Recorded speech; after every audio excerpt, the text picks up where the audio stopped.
Bugun hayit edi. Hamma o'rtoqlarimiz kiyinib ketyapti.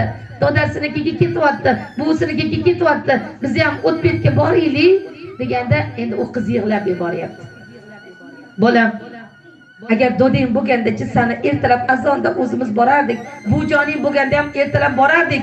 Lekin doding bo'lmasa, buving o'tib ketgan bo'lsa, qayerga boramiz bolam deganda, tog'alarimiz bor-u tog'alarimizdan so'rang deb endi qarangki, singil telefon qilyapti. Akalari namozga ketgan, kenaylari telefonni olyapti. Assalomu alaykum kenayi. Va alaykum assalom. Kenayi hayitlar muborak bo'lsin. O'zingizga ham muborak bo'lsin. Akalarim namozga ketishgandir, hayit namoziga. Ha, namozga chiqib ketishdi. Kenayi bolalarim yig'lab kirdi ko'chadan. Hamma o'rtoqlari mehmonga ketyapgan ekan, dodasinikiga, buvsinikiga ketyapgan ekan. O'shanga bizani ham olib boring. Dodamiz, buvijonimiz bo'lmasalar ham tog'alarimiz bor-u deyapti. Olib borsam maylimi? Borsak maylimi bugun uyga deganda kenaysidan ozgina qarangki, g'alati gaplar eshitildi. Biz bo'lmaymiz bugun. Biz qudalarnikida fotohalarga ketamiz. Hozir akangiz kelishlarni poylab turman degandan keyin mayli bo'lmasa kenayi qachon boring, aytsangiz o'shanga qarab borardim deganda aytarmiz dedi. Trubkani qo'yib qo'yganda qizi qalbi og'rib qoldi. Yig'lab yubordi. Onam bo'lsa sendan so'rarmidim deyapti o'ziga o'zi. Onam bo'lsa sendan so'rarmidim, otam bo'lsa sendan so'rarmidim.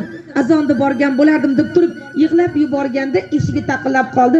Borib qolsa katta akasi namozdan keyin bundan xabar olgani kelgan ekan. Voy akajon keldingizmi deb bag'riga otilib yig'lab yuborganda akasi qo'rqib ketdi. Nega yig'layapsan? Nima bo'ldi? Aka bir xilda xo'rligim kelib qoladi de yolg'izligimga. Nega yolg'iz bo'lasan? 3 ta akam bor-ku. Yo Xudoga shukr 3 ta akam bor-u, lekin bitta opam yo'q dedi yig'lab yubordi. Bitta opam yo'q de, bitta singlim yo'q deganda akasini jahli chiqib ketdi. Nega opang, nega singlim bo'lmaydi?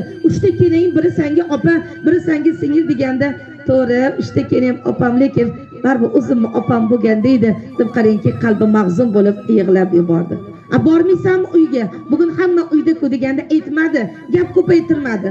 Boraman desam ular bo'lmaymiz deb aytdi, demadi, gap ko'paytirmadi. Mayli aka, keyin desa kenaylarim o'shanga qarab borarman. Yuring, choyim tayyor. Yo shoshib turman deb 5 daqiqa o'tirgan akasi qarangki o'rnidan turib ketdi, lekin qizni, singilni ancha ko'ngli ko'tarildi. Nimaga?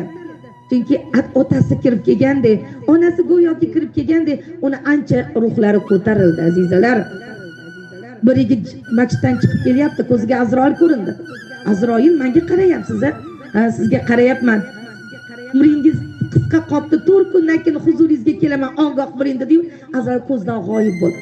Haligi yigit uyga borib ibodatini kamini qilaman, 4 kundan keyin dunyodan o'tar ekanman degan xavotir tushib, ibodat qilib turganda bittagina singlimni holi nima bo'ladi?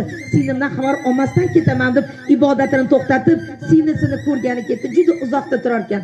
Borib singlisidan bilan ko'rishib, u bilan xayrlashib, yana qarangki uyga qaytib kelib, 4 kun muddati o'tib bo'lib, bugun Azroil kiradilar deb xavotirda ibodat qilyapti. Yo'q Azroil, 5-kuni yo'q, 6-kuni yo'q, 7-kuni, 11-kuni masjiddan chiqib kelyapti. Endi Azroil kulib turibdilar. Azroil alayhisalom, mana qancha xavotirga qo'yuvdingiz, 4 kunda kelaman dedingiz, bugun 11-kun deganda 4 kun rizqingiz qoldi desam, nima amal qilding deganda, amal qila olmadim. Bitta singlim bor edi, singlimdan xabar olgani bor edim deganda, o'sha singlingdan xabar olganing uchun, singlingga oqibat qilganing uchun Alloh ham senga oqibat qilib 40 yil umr berdi, 40 yil rizq berdi. Yana 40 yil yashaysan degan xabarni aytib ketgan ekan, azizalarim. Og'ni kechib o'tsa bo'lar singil uchun. Og'ni kechib o'tsa bo'lar singil uchun. Jonni kechib o'tsa bo'lar singil uchun. Ota uyda ulg'ayish bor, qolish yo'qdir. Opalarni yo'qlab turing ko'ngil uchun. Singillarni yo'qlab turing ko'ngil uchun. Yumshoq ko'ngil ta'ni nima bilmaydigan. Boshingizga kulfat kelsa kulmaydigan. Bu dunyodan o'tar bo'lsangiz yig'laydigan. Opalarni yo'qlab turing ko'ngil uchun, singillarni yo'qlab turing ko'ngil uchun degan ekan. Azizalar,